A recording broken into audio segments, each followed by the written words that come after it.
Discovery of the Great Water Passage from ancient India to ancient Shu. Reveal the truth about Sangxingdui and Jinsha civilizations in Sichuan, China. Episode 3. In fact, the earliest settlement in the southern Mesopotamia did not come from agriculture, but from the fish and shrimps in the swamp and reed ponds that spreaded there after the flood, as well as the date palm trees and reeds growing in the swamps. The date palm tree is known as the bread of the desert. It is drought-resistant, alkali-resistant, heat-resistant, and likes moisture. Dry at the top and wet at the bottom is its most ideal growth environment. Date palm seeds were probably brought from the Indus Valley. It is more than 500 kilometers from Baghdad to the mouth of the two rivers, and the height difference is only 10 meters. This is why the southern part of the Mesopotamia basin is covered with swamps. The origins of the Liangzhu civilization near the mouth of the Chantang River in China are similar to the origins of the civilizations in the Mesopotamia. More than 4,000 years ago, Austronesian people, excluded from ancient India or the Mesopotamia, migrated along the southeastern coastline of China and saw Chantang River. The area around the mouth of the river was densely covered with swamps and rich in shrimps and clams, so they settled down and gradually developed agriculture. About 1,000 years later, when there was a huge flood that destroyed everything, they looked for new places along the coastline or sailed across islands, such as Taiwan and Okinawa. They would not have crossed into the interior through the forests of that time in northeastern China, because the miasma and poisonous insects would kill them. Therefore, the masters of Liangzhu civilization are definitely not the current Chinese. There is a clear evidence of this. In 2021, 4 geologists died mysteriously in the hinterland of the Ilao mountain forest, west of Yuan River, Yunnan. But when I suddenly saw a photo of a very typical and beautiful savanna on the east bank of the Yuan River, I immediately felt ecstatic, because I knew that this river would definitely attract ancient people to come in continuously. Savanna is the cradle of human growth.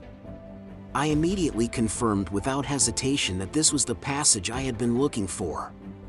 The 80-kilometer east bank of the Yuan River Valley is the place in China that most resembles the savanna in Africa.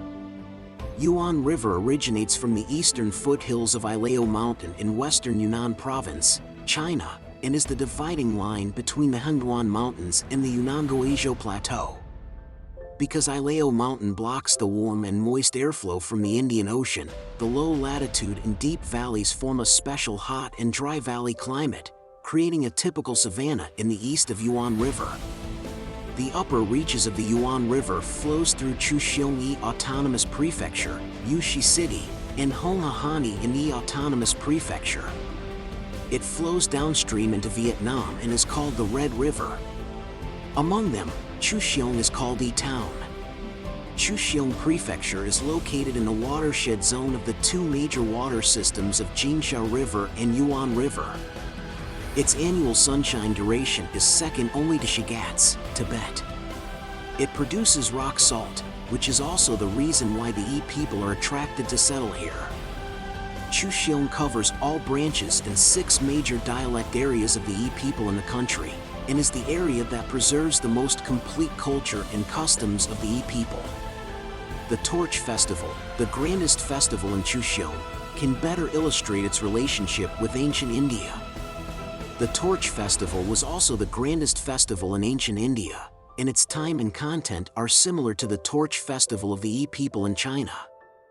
Ancient India was composed of many feudal states. Different ethnic groups had differences in language and culture. Corresponding to the differences in language and culture, those who came to China were the Yi, Han, Naxi, Lisu, Lahu, Jinhua, etc. The Bai people also celebrate the Torch Festival, but only because they were under the influence of surrounding ethnic groups. The Yi Torch Festival, Chuxiong of Yunnan, Liangshan of Sichuan, and Hejian of Guizhou, was one of the first batch of national and tangible cultural heritage lists in China in May 2006. It applied for the World Intangible Cultural Heritage very early, but has never been successful. I have no way of knowing exactly why UNESCO did not approve this application. I also wonder why UNESCO has not approved this application.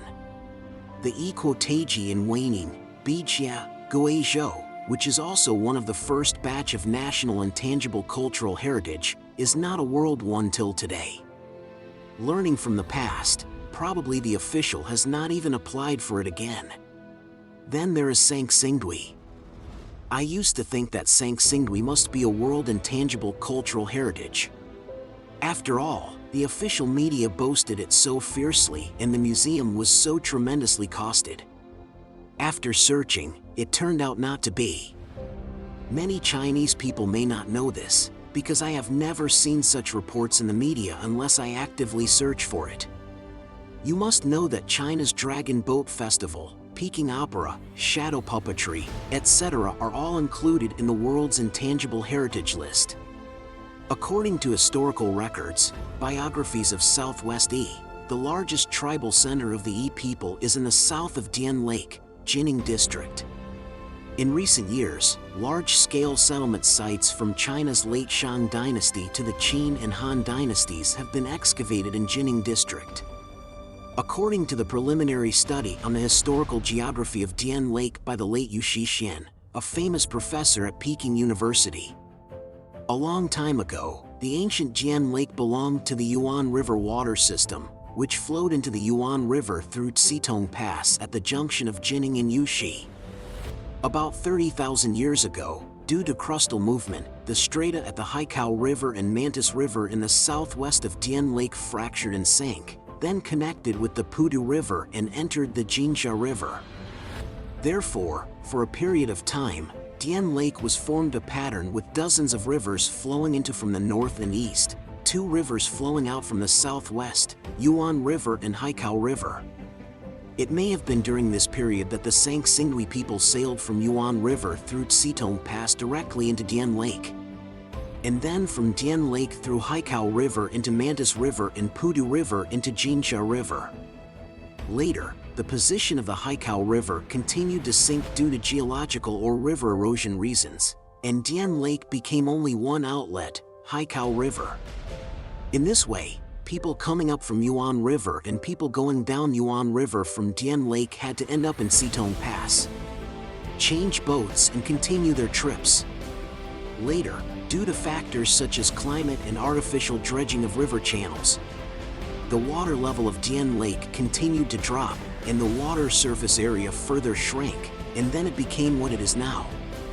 According to the archaeological remains, the water level of Dian Lake was about 100 meters higher than it is now at its highest. And during the Warring States period it was more than 10 meters higher than it is now. Dian Lake has a very long history of shipping. Wang Shen, a poet of the Bai ethnic group in the Yuan dynasty, once described the prosperous scene of a water wharf called Yunjin in the southeast of Dian Lake at that time in his ode to Dianqi Lake. 1,000 ants converge in the cloud's embrace. Myriad bees gather at the city's base. To the land of Sichuan, myriad beings send, enriching Kunming, where crowds transcend. Welcome to continue watching the next episode, Episode 4.